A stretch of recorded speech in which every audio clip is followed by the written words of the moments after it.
All right, everybody. Steve Green here. I got my guest, Peggy Ployhar. She's going to be on with us in a sec. Welcome to Education Live Thursday.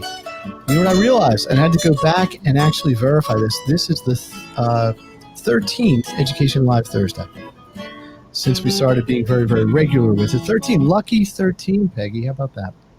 It's my favorite number. There we go. All right. Well, that's a good omen then.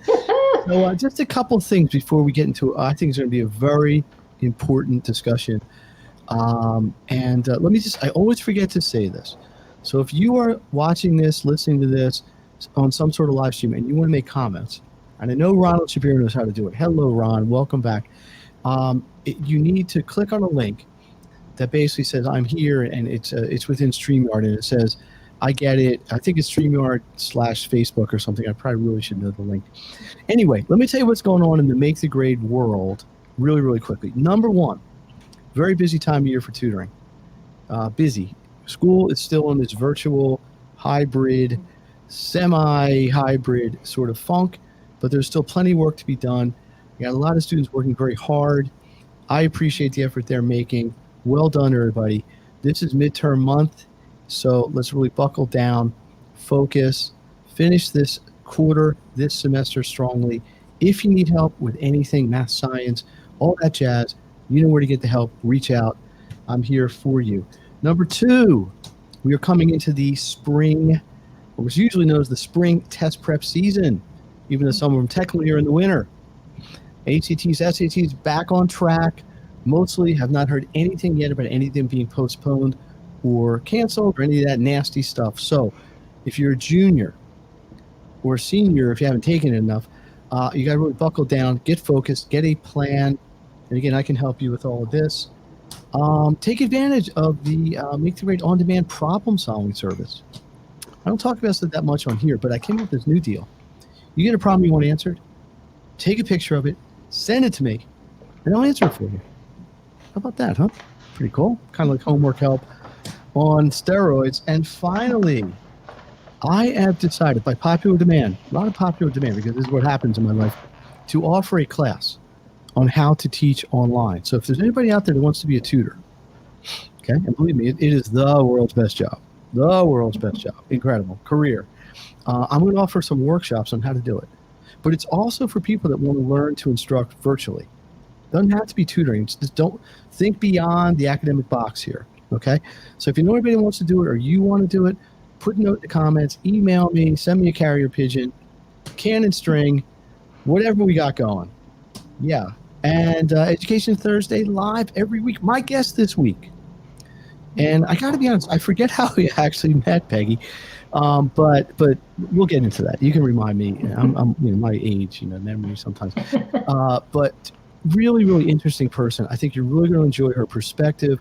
Her depth of knowledge, tremendous. I am really happy to have here Peggy Ployhar. I hope I'm saying it right.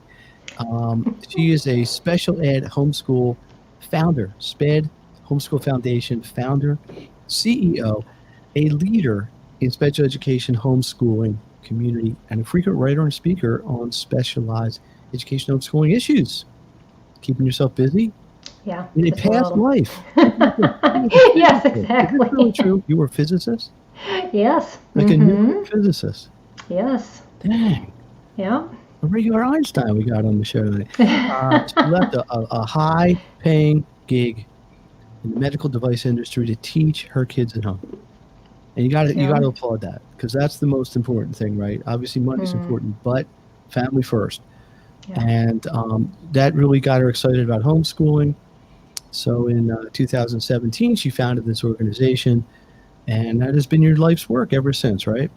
Yeah, it's been for a decade and a half, but yeah, a lot more in the last 3 years. Yeah, well, again, we're going to get into all this. Hold that thought.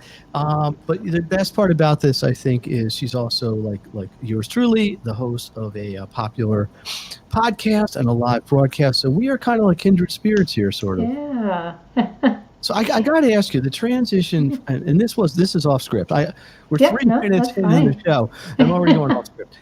The transition from a physicist, probably a heavy-duty, very technical job where you're working with some, real brainiac kind of people, I would think, to staying at home, Uh-huh. working with your own children, who at the time were how old? Well, my oldest was in kindergarten, and Okay, so that's, let's say yeah. 6 or 7. So, and then I had a 3-year-old, and I hadn't had my daughter yet at that point. So is Yeah. it safe to say, I'm going to go out on a limb, and I don't want to put words in your mouth, this was a pretty big life transition? Yeah, it was difficult. I expected my kids that they'd listen to me like everybody in the boardroom would. Didn't happen. Yeah. Newsflash. Yeah, exactly. Yeah, the 7-year-old can do way more headaches than a bunch of 50-year-olds. Incredible, huh? So, okay, let's do this. You've been doing this some amount of time. We never talk about people's age. It's all about experience and wisdom.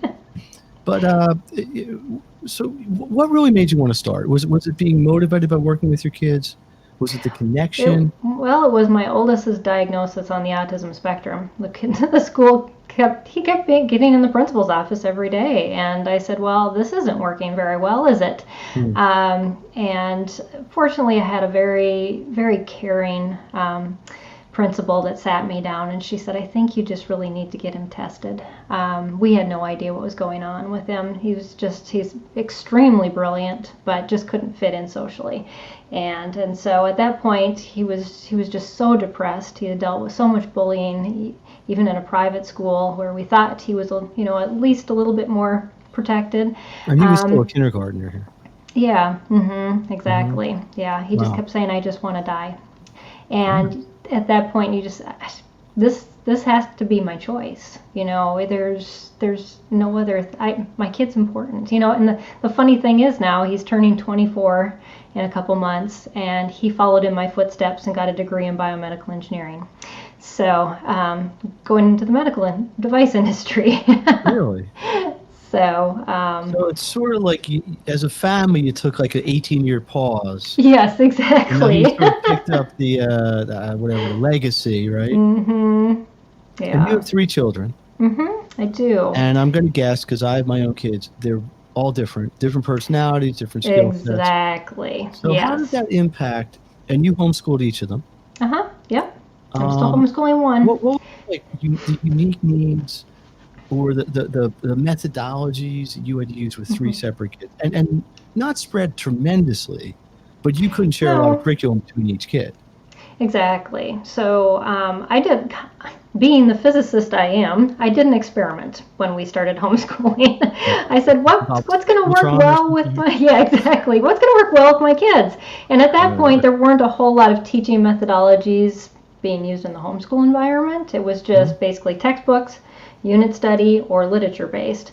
Now there's people talking about unschooling, which kind of is what we morphed to, and eventually, but I tried each out on my kids and said, we're going to pick the same time period, and we're going to try out the textbook version, we're going to try out the literature based version, and we're going to try the unit study version. And we were kind of studying around the 1800s with sailing and pirates and all those things, and textbooks did not work very well at all. That was quickly thrown out the window. And the literature, my kids didn't sit still very well either, much better than the textbooks. But when we got to the unit study, and I said, okay, here's 20 feet of rope. We learned all the different knots we had to tie. Now you can tie me up, since you're pirates, as long as you use the right knot. Use a pole line or whatever. Yeah, and my kids were like, yes. So we kind of stuck with it. Actually, my oldest did unit studies all the way through high school, and then slid right into college from there. Actually, he went to welding school first, and then after he got his welding license, went to college. But yeah, I got to think you had some days you might want to pull your hair out, but net. Yes. Was it worth? I mean, this had to be rewarding? You probably wouldn't have stuck with it so long. It was. I mean, it became a lifestyle for us, which a lot of families will tell you, if you do it long enough, your kids just get up and go, well, that's what we do. We do school at home. And, we did a lot of subjects together, but I did have diverse learners, like you were saying earlier. And so I had to do a lot of one-on-one work with each of them to make sure that I was meeting their unique needs. And so that took a little bit of planning, but they got used to that too as part of the schedule. So talk to the parents out there right now. 2021, there's a lot more people with home-based learning, which isn't necessarily the same Right. as homeschooling, right? Because they may be sitting at home at a kitchen table or their desk in their bedroom, staring Right. at a screen, being instructed by school teachers. Yeah. But for the people maybe more interested in the actual, talk about some of the logistics. You know, you need to plan, right? You can't just wake up and wing this. It might work one day, but it's not going to work over a year. So what needs to Right. happen? What are the structural logistics that you can say, hey, parents, if you want to get into this deeply, here's what you're going to need. Yeah. Talk from experience here, Peggy. Well, I worked for 2 different state organizations before I formed my nonprofit. And a lot of what I counseled parents about was, of course, the law. And homeschooling laws are different in every state. And so, whatever state you live in, if you're going to choose parent directed home education, which is kind of different than the school directed home education, because public schools will do schooling in your home. But when you choose to cut that tie and direct it yourself, there are laws in each state that are different. So a lot of people will go online and say, well, what do I have to do to homeschool? And they're talking to somebody in California and they live in Minnesota. It's not the same. So so you have to make sure that you know what your laws are and that you're following those. Some require reporting, some don't. Some require testing, some don't. It's just completely up to the state to set those laws. So so that's important. And some of them even have required subjects. So there goes into, what do I teach? And are we fulfilling that on a yearly basis? And then do we have to build in some sort of measurement device or a portfolio that gets turned in for a child? So so you're going to base somewhat of your homeschooling on that. But what I always tell parents too is you have the freedom to do things that the public school and private schools don't, because you have that one-on-one ability to work with each child. And so, like for my oldest, I knew he loved to build. So we did mechanical engineering when he was in 5th grade. That was just something he loved.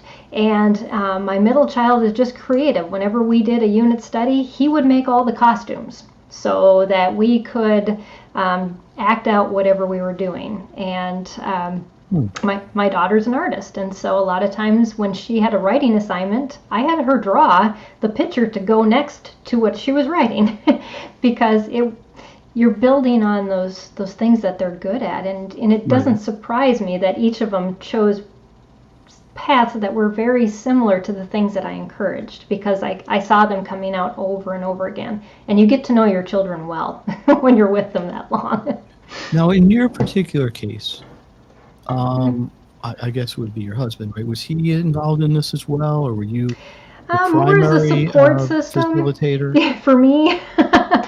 Yeah. No, he works long hours and sometimes even in the evenings. So teaching was primarily mine, but he did allow me some weekends to get away to do some planning for the year. That was nice of him.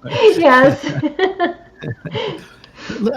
Tell me about your foundation or your nonprofit. It's SPED Homeschool.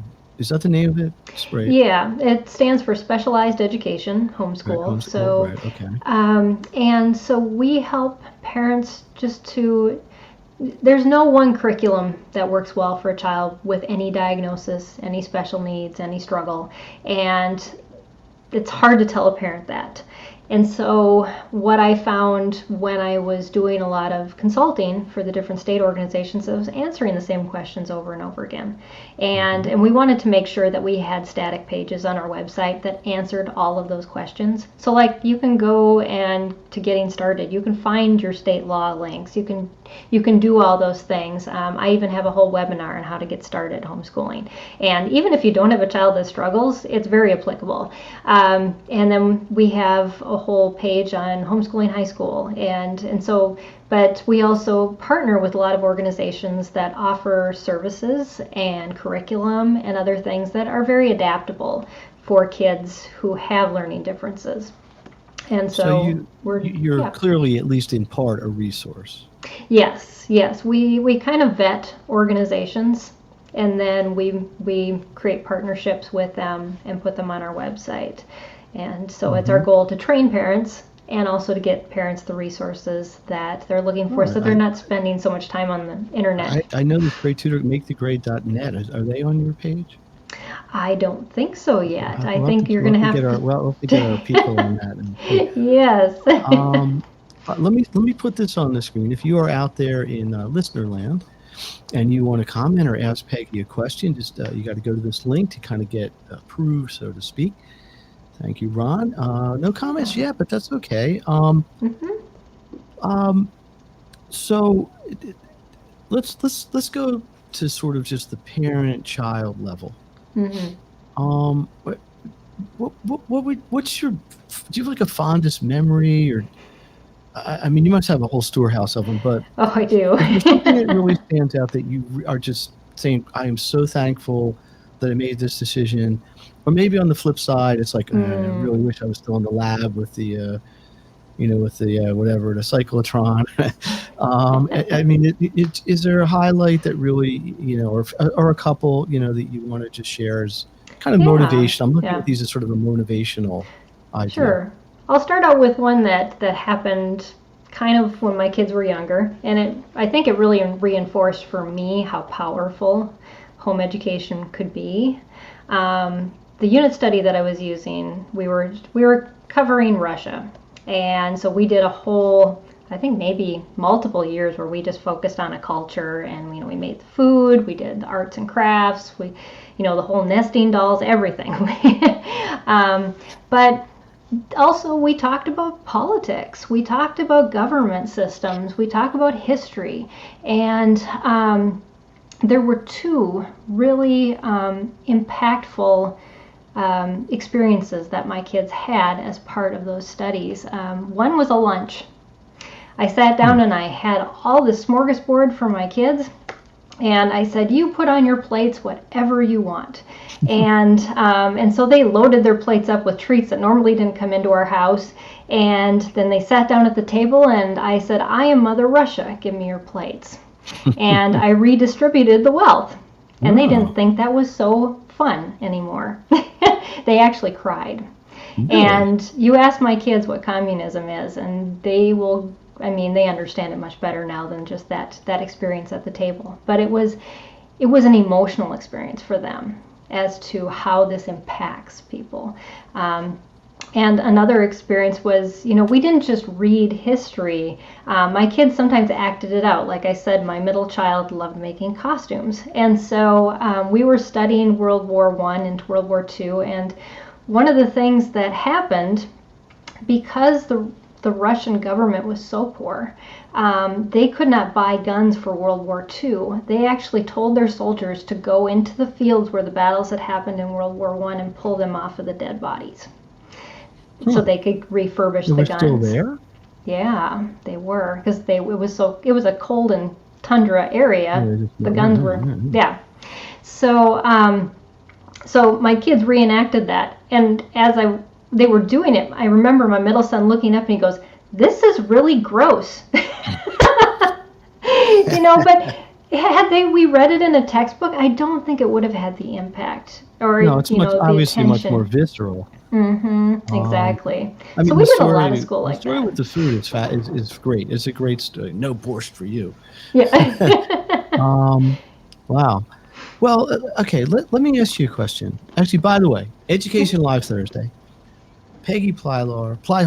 Why I have trouble with that name? Like lawyer. Ployher. I'm sorry. Peggy is here. Long history of homeschooling, special education. Big wig in your foundation, great resource. I'll get it all right in a minute. But I think what we're starting to see is sort of a kind of there was a polarization for a long time, and that may not be the best choice of words. Conventional school, homeschool. They really didn't cross very much. Yeah, not right? till last and year. I think what I'm finding now is you're starting to get a lot more of a cross-pollination. Yeah. Even idea-wise, ideas that are classically homeschooling are starting to be used a little bit in the mainstream, and mainstream things are coming to homeschooling, especially the curriculum, at least in Pennsylvania, Yeah. is mirroring the schools. You're not going to get the redistribution of lunch Mm-hmm. kind of thing in your online curriculum. But how do you feel about that? Is that a good trend? Is that something you You like it know, traditional? Where do you stand on it? I think it is good because people are seeing that education has other options.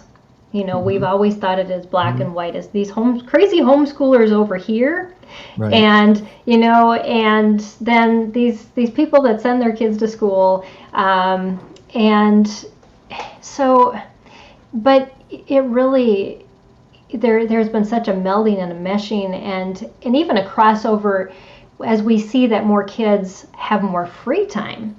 They are doing unschooling, whether we plan it or not. They're learning on their own more than they were when they were in the schools because they have this extra time, Mm-hmm. and so they are learning at home. They're basically unschooling when they're not on their computer. What's interesting is, fairly or unfairly, one of the big knocks on homeschooling always was that the children potentially could lack the socialization that they would get in school, right? In public Yeah. school or private school. That was fair, right or wrong, fair or unfair. That was always one of the things that people would say. You homeschool a kid, yeah, they get to go to the museum to learn about dinosaurs, and my kids learn a book, but my kid's much better, is more well adjusted socially. Is that something anybody worries about anymore? Not really. Or do you, in your Because experience as a yeah. resource? We haven't gotten that question in the last year, especially.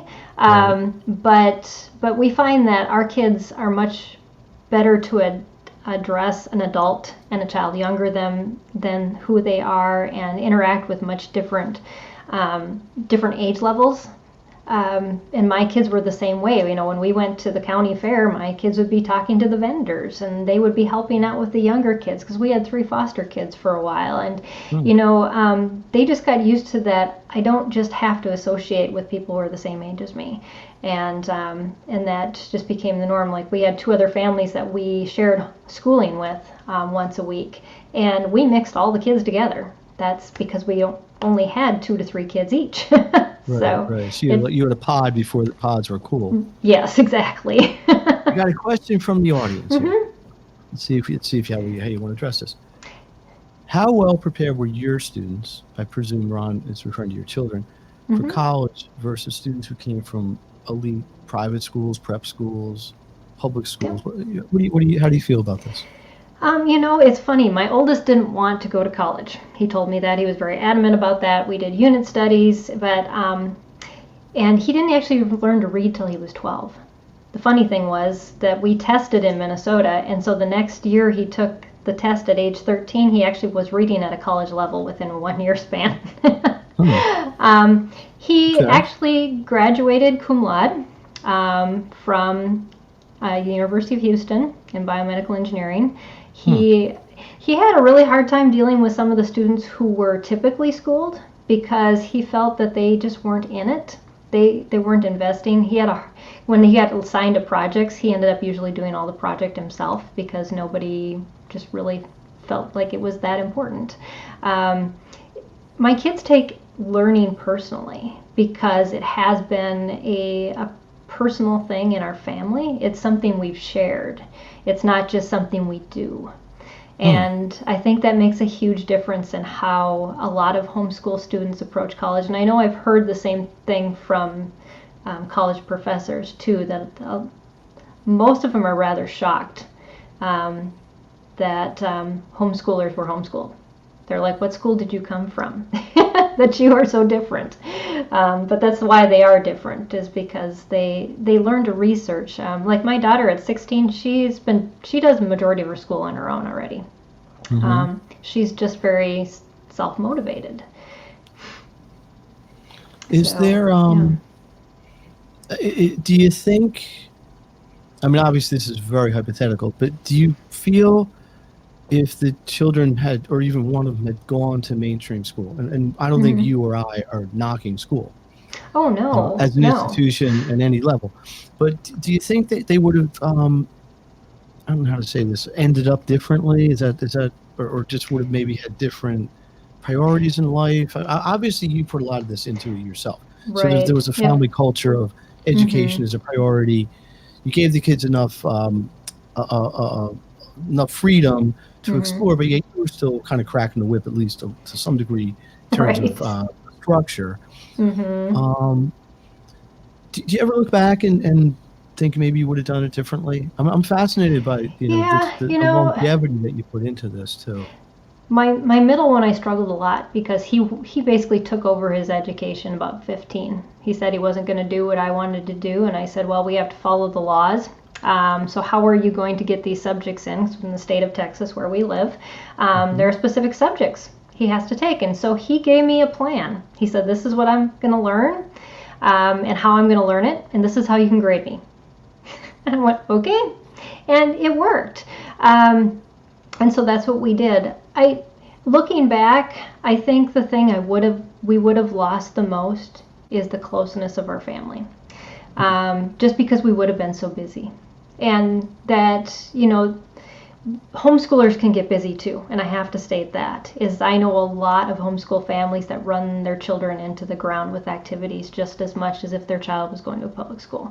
We chose not to do that. We actually went and lived on a farm for 5 years in the middle of nowhere. And just learned a lot of different things, how to take care of cows and chickens and milk cows and crazy stuff. But the relationship I have with my kids now, that my boys are in their 20s and they want to be home, they want to sit and visit with us. They both are still living here and working, and we like that. They haven't decided that they want to break out and do anything different. So, yeah. In your opinion, I know this may not be the easiest question to answer, but do you feel that your children appreciate all the effort that you put in? I think now at this point, my kids all do. My daughter does way before my boys did, just because she's a girl. And we have a close relationship already, but I think so. Because my daughter has told me many times about just the struggles that her friends have had, and my daughter's also on the autism spectrum. All of my kids are slightly, on the autism spectrum. I guess I would say I've never had the younger two diagnosed, but they have friends that struggle with sensory issues and being in loud places and just needing some of those breaks, and they see that they can take those when they're at home, where the friends that they have that are in public schools have a really hard time coping with those things. One of the things I hear, I work with a lot of families, especially ones with kids in private schools. Around where I am, private schools are very costly, like a college tuition kind of cost. And to afford that, often you got two pretty high-powered parents, who are bringing home nice paychecks, but at the cost of working very long hours or being traveling, and often they don't have. I don't say they choose not to, but just the reality is they don't have particularly close relationships with their kids, and not they don't get along. It's just that they don't. They just the sheer amount of time they have to spend together. Right. You have to spend time to develop. And then I'll get parents, the kid don't appreciate what I'm doing. I'm paying for the school, and we bought the car, and they don't care. When I grew up, I was walking both ways uphill to school. The cliche stuff. Well, I grew up in that environment, and I haven't gotten to really know my parents until probably in my mid-40s. Interesting. One more question for you. What would you say, is there an age that is the best place to start a homeschooling? Like if you have a kid who's in traditional school for a certain amount of time, do you pull them out then homeschool? Do you homeschool then put them into school? Is it better to start young and that's just the way that they know it? Do you have an opinion about this, Peggy? I think for every child is going to be different. I'd say probably not starting their first year of high school. That's right. I think any other age, it's good. As the closer you get to high school, as the closer you get to creating a transcript. The closer you get to having to work on different hours. Some states require report cards, but not many.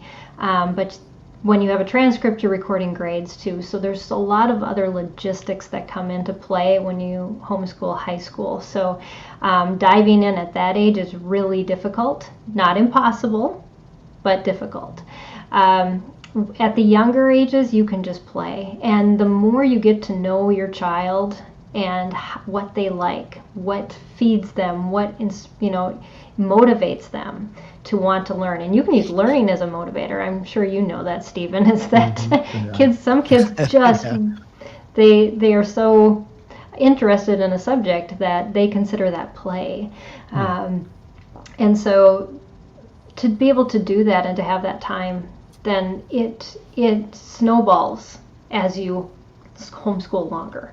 Because that's kind of what happened with my daughter now. So there's like an additive effect. Exactly. I know she just finished college algebra today. Wow. And she's in the equivalent of 10th or 11th grade. Well, she has enough credits to graduate already. I'm just not graduating her. And she's 16, you said. She's 16. She started she would be homeschooling typically when she was 3. a young junior or older senior, older sophomore. Yep. So she's basically a year and a half, 2 years ahead. Yeah, to the standard. Yeah, she's taking a fashion design class downtown at one of the fashion schools, and then she just designed a pair of shoes that's going to be mass marketed across the world. It's actually in a company in Switzerland. Picked her design. So interesting. So yeah. So let me one last little sort of station break here. Education Live Thursday. I am fascinated by this discussion. Your experience is just incredible. It seems to me that it was a very positive experience for you. And I hope the message that's coming across to listeners here is if you do this right, and you have the right resources, and you have the right tools, and the right relationship with your children, this can be like a joyous thing. Right. Maybe that's too strong a word, but it doesn't have to be a labor, right? It doesn't have to be a chore, like, I got to teach my kid today. That's not what we want. We want this to be a mutually sort of beneficial sort of experience. Obviously, the kids need to learn, but the parents you obviously got a lot of fulfillment out of this as well, to the point where now you have your whole nonprofit to help other people in the same circumstance. We're every Thursday Education Live. My guest next week, if you remember way back fans, to the Back to School Virtual Workshop Festival, September 10th. One of my guests was Katie K. May, who runs centers in the city here, Philadelphia here, to help teens. She's going to be on next week. Following week, Ken Myers, Apex Leadership Academy. We've got some good people coming up. If you or somebody you know, or maybe Peggy wants to come back and wants to be a guest on Education Live, we have a very rigorous, believe me, very, very rigorous screening process. But it starts with sending me an email or a message or commenting, and I'll have my people get in touch with you. Just sort of free flow here. Any message you want to give people? I mean, I presume you're an advocate of homeschooling. Yeah. What would you say to somebody who's on the fence? Should we do it? Should we not do it? Should I make the decision for my child? How much input should I get from my child? Obviously, that's age dependent, but what do you think? Yeah, it's the one thing I hear from a lot of parents is, well, I'm just not like you. And I have to remind them, I wasn't like me when I started either. I have changed a lot. I was dealing with depression as much as my son was, and we were not in a good place. But sometimes we need to break the cycles that are happening in our lives, and by making a choice to step out of kind of the chaos and take some time. And also, you don't decide to homeschool for 18 years the first year you start. You decide to do it for 1 year. And then it becomes and then you reevaluate and you see if it's good for the next year. And so it's not this lifelong commitment that you're making. What would you say to the parents who are watching their kids sit in front of a computer for 5.5 hours a day or whatever, 7 hours a day? Basically, I'm not saying they're not learning, but they're not getting the instruction they would in a school environment. That's, I think, a fair comment. And it's not supposed to be a disrespect to a So teacher, hard. and they're thinking, gee, Yeah. maybe I would have been better off, if I had homeschooled, or maybe I'd been better off if we took them out of school this year. What's your opinion about that? You can teach one-on-one a child in 10 to 15 minutes, the same thing they do on the computer for an hour. Probably, yeah. I mean, I could do the same thing in the tutoring world. Yeah. Right, because one-on-one is intense teaching. And then your children can play, and they can learn things that they want to learn, and explore. And so if you consider the time you're trading, that it has to be a family decision, though. It's if this is working better because you're working from home, then make that work. But if you're feeling like this just really isn't working, but I just don't know if I have the time, again, 5 to 10 minutes, to maybe 15 if they're older. But it's amazing how much you can teach, because in the classroom they're sharing information, they're repeating it, kids are interrupting, all these other things are happening. Right. Yeah.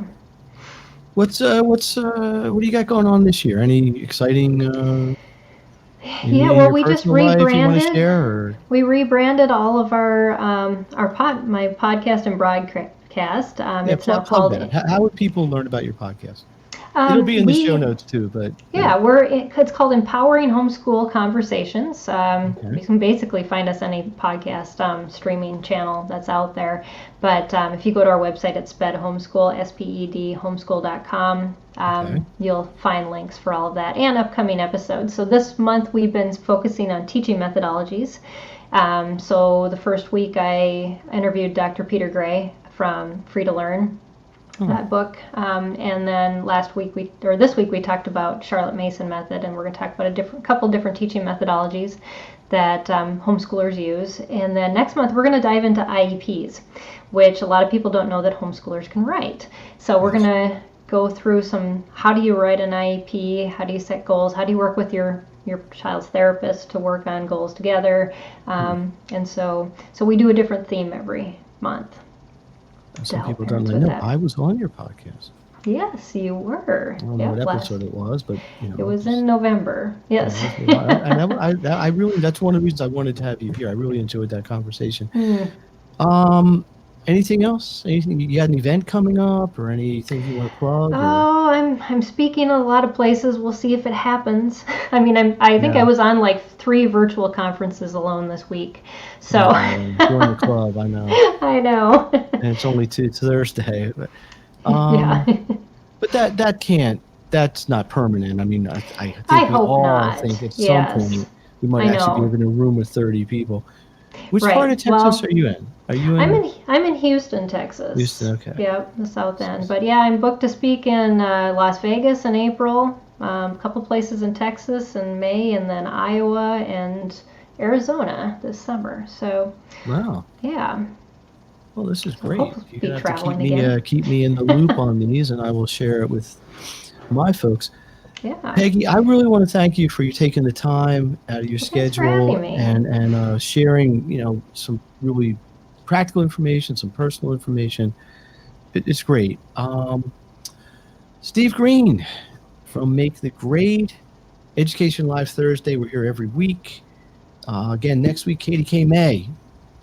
And she's a wealth of information, very different topic. But if you have a teenager, I know you do, Peggy. This is good for you. She works with teens exclusively, helping them with coping mechanisms, what they think about themselves, self-awareness, body image, that sort of thing. Really talented. Just opened another center. She's expanding. So I'm looking forward to having her back. Let me ask you one last question, because I ask everybody this nowadays. Do you think, and this is kind of a serious question, I probably should ask this before, there have clearly been changes in our society and our education system in the last 6, 8, 10 months, right? Yeah. I think not all of them are bad. I'm strictly limited to school education. I'm not talking about anything else in society. What do you think is going to stick? What do you think is going to go back? Do you think there's anything that you're doing differently now because of COVID that you think everybody will continue to do? Or do you think, is there anything that once we get normalized or everybody gets vaccinated, just going to go back to the same old, same old? Do you have any viewpoint on that? I hope that families will spend more time together. We almost felt like that it was like a forced concentration camp in your home. No, it still is where I am, but and so, but to not think of it that way and to instead appreciate those times we have. I know I struggled with cancer last year. It reset my whole thinking. As I looked at my time with my family as very precious because I didn't know if I was going to make it through. And, just a lot of people with a lot of health conditions this year, just resetting what's important. And can we keep those priorities the same as we have when we were forced to? Well, sorry to hear about your health. You okay now? Yeah, I'm in remission. I actually treated it completely natural other than some surgeries. But yeah, it's not very fun being in a hospital when you have to get COVID tests every time you go. I've had 3 because I've been around people that thought they were exposed and the whole tracing thing. And, it's like no fun. It feels weird. All right, I could probably go on another couple hours, but we are up against it. I want to thank you. I really appreciate you coming on. Thanks for having me. Sharing with wonderful. What you did. If anybody has questions, please reach out. Anybody who's thinking about homeschooling, is homeschooling, wants to homeschool, used to homeschool, try to homeschool, can't even spell homeschool. You got the resource. You're probably the best resource in the country we got on here tonight. So we are going to wrap it up here. Steve Green, Education Live Thursday. Thank you again. Peggy Ployhar. I got it right, I think, that time. Appreciate it. We'll be in touch. Hope to have you back on here again. Yeah. And let's get the music going, and we are good. Before we even do that, how about a big hand for Peggy? That's the studio audience. We got the legal limit of 12 people in the studio here. That is the theme music, and we are wrapping up. Thanks again. See everybody next week, and look for her podcast, look for my podcast, and reach out if you need some help.